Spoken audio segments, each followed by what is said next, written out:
नमस्कार। सेहत टाइम्स पर एक बार फिर आपका बहुत बहुत स्वागत है।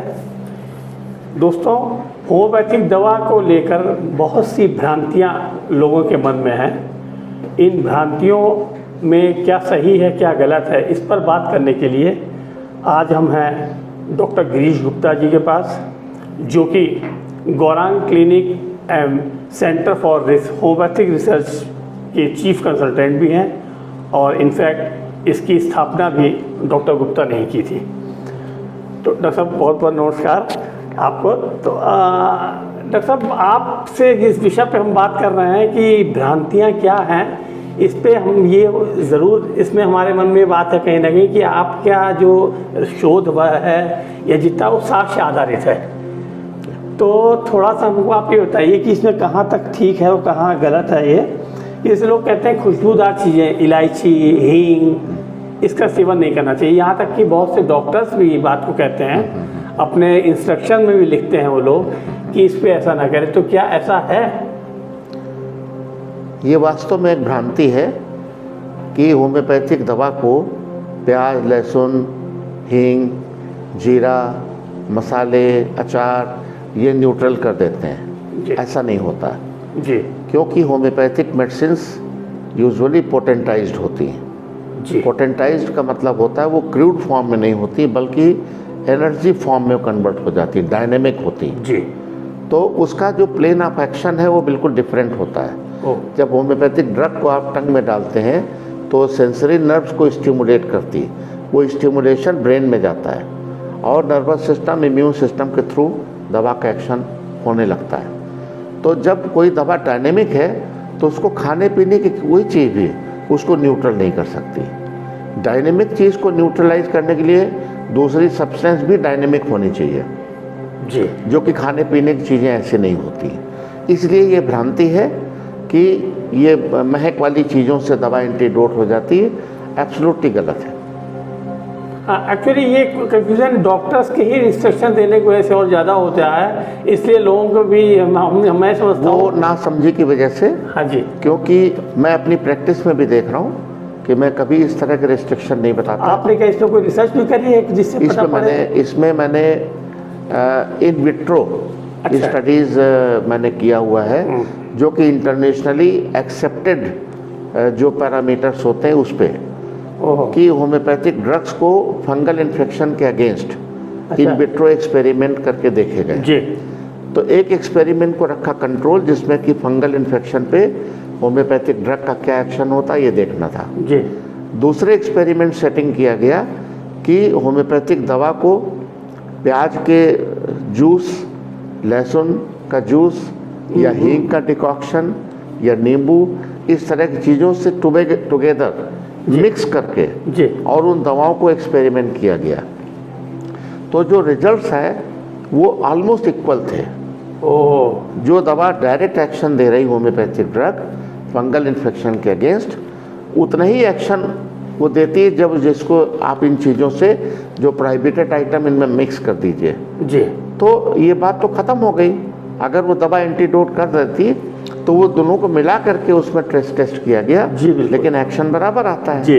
तो ये भ्रांति नहीं तो और क्या है जी, बिल्कुल सही बात जी। अच्छा डॉक्टर साहब, एक जैसे कहा जाता है कि होम्योपैथिक दवा खाने से पहले और खाने के बाद में एक आधा घंटा गैप होना चाहिए, ऐसा क्या?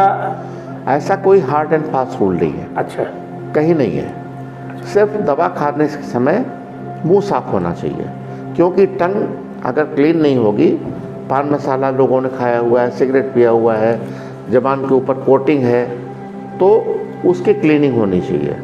और वो कोई भी दवा, एलोपैथी, आयुर्वेदिक खाइए तभी मुंह साफ होना चाहिए। वो तो साफ होनी चाहिए। होम्योपैथी के लिए हो सकता है ज़्यादा साफ होना चाहिए, लेकिन ऐसा नहीं है कि आपने दवा खाना खाया और तुरंत दवा खा लिया तो एक्शन नहीं करेगी। और दूसरी बात है, खाना खाने के कम से कम आधे पौन घंटे तक, 1 घंटे तक वो स्टमक में रहता है। तो आप 10 मिनट बाद लें या आधे घंटे बाद खाएं, वो खाना तो पेट में है, तो वो जाके वहाँ तो वो टच करेगी ही उसको। लेकिन ऐसा कुछ नहीं होता कि आधे घंटे का हार्ड एंड फास्ट रूल है, क्योंकि खाना तो 1 घंटे काफ़ी देर तक डाइजेस्टिव प्रोसेस में होता है। तो वो आधे घंटे बाद खाएंगे तब भी वो दवा जाके स्टमक में उससे मिक्स होगी। लेकिन होम्योपैथिक ड्रग का एक्शन तो टंग से हो रहा है जी। तो अगर स्टमक नहीं जाती वो टंग से ही एक्शन होने लगता है। इसलिए ऐसा कुछ नहीं, हार्ड एंड फास्ट रूल नहीं है कि कितनी देर पहले कितनी देर बाद दवा खाएं तभी काम करती है, ऐसा नहीं होता। जी। अच्छा डॉक्टर साहब, एक ही बताइए, इसमें जैसे कहा जाता है कि साहब जो क्रॉनिक रोग हैं उसमें ही ज़्यादा फायदा करती है होम्योपैथी दवा, हाँ। एक्यूट में नहीं करती है। ये भी बहुत बड़ी भ्रांति है जी कि अगर किसी को बुखार है, जी वायरल फीवर है, जी लूज मोशन हो रहा है, इंजरी हो गई, जी ट्रॉमा, एक्यूट इन्फ्लेमेशन हो गया, चिकन पॉक्स हो गया, मिजल्स हो गया, वायरल फीवर हो गया, तो ऐसा नहीं लगता कि होम्योपैथिक दवाएं काम करती हैं? बिल्कुल करती हैं। जितने एक्यूट डिजीज हैं, एक दो नहीं, जितने, उन सब में होम्योपैथिक दवाएं काम करती हैं और उतनी स्पीडली करती और है। स्पीडली करती हैं। ऑफ कोर्स क्रॉनिक, चूँकि क्रॉनिक कंडीशन में होम्योपैथी में मरीज ज़्यादा आते हैं, एक्यूट में कम आते हैं। कम आते हैं। तो एक भ्रांति बन गई कि एक्यूट में नहीं काम करती। मैं तो देखता हूँ कि लूज मोशन, वायरल फीवर और जितने एरप्टिव फीवर्स होते हैं उनमें ये दवाएं किसी भी दवा से ज़्यादा अच्छा एक्शन देती हैं और क्विक एक्शन देती हैं। तो ये भी बहुत बड़ी भ्रांति है कि एक्यूट में नहीं करती, क्रॉनिक में करती। यहाँ तक कि डॉक्टर साहब ये भी लोग कहते हैं कि ये पहले रोग को एकदम बढ़ा देती है फिर कम करती है। ये सबसे बड़ी भ्रांति है।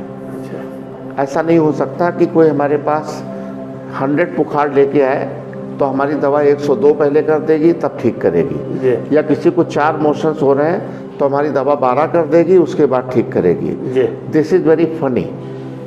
ये बहुत हास्यास्पद चीज़ें पढ़े लिखे लोगों के बीच में फ्लोट कर रही हैं। सिर्फ स्किन डिजीज में ऐसा होता है, जो लोग स्टेरॉयड के मलहम लगाते रहते हैं वो सप्रेस करते हैं। तो जब मरीज को कोई सप्रेस करके लाएगा तो हमारी दवाएं जब वो इम्यून सिस्टम को स्टिमुलेट करेंगी तो जब इम्यूनिटी आपके बढ़ती है तो वो बीमारी को ऊपर रिसर्फेस कर देती है। वो सिर्फ स्किन डिजीज एक एक्सेप्शन है, क्योंकि उसमें इतना सब लगा चुके हैं, चूँकि उसको सप्रेस किया हुआ है, इसलिए वो एग्रेवेट हो जाता है।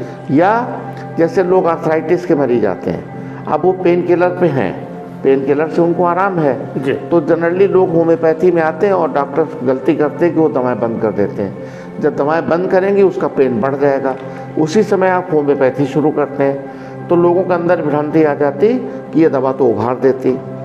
क्योंकि वहाँ उभरने का कारण ये है कि जिन दवाओं पे आदमी डिपेंड कर रहा था उसको बंद कर दिया और आपने अपनी दवा दिया तो एग्रेवेशन हो गया, जबकि वो दवा से नहीं होता, वो विड्रॉल इफेक्ट होता है। अदरवाइज कोई भी बीमारी ऐसी नहीं जिसको कि होम्योपैथिक ड्रग उभारती हो, except suppressed cases, particularly of skin diseases, otherwise ऐसा कुछ नहीं होता।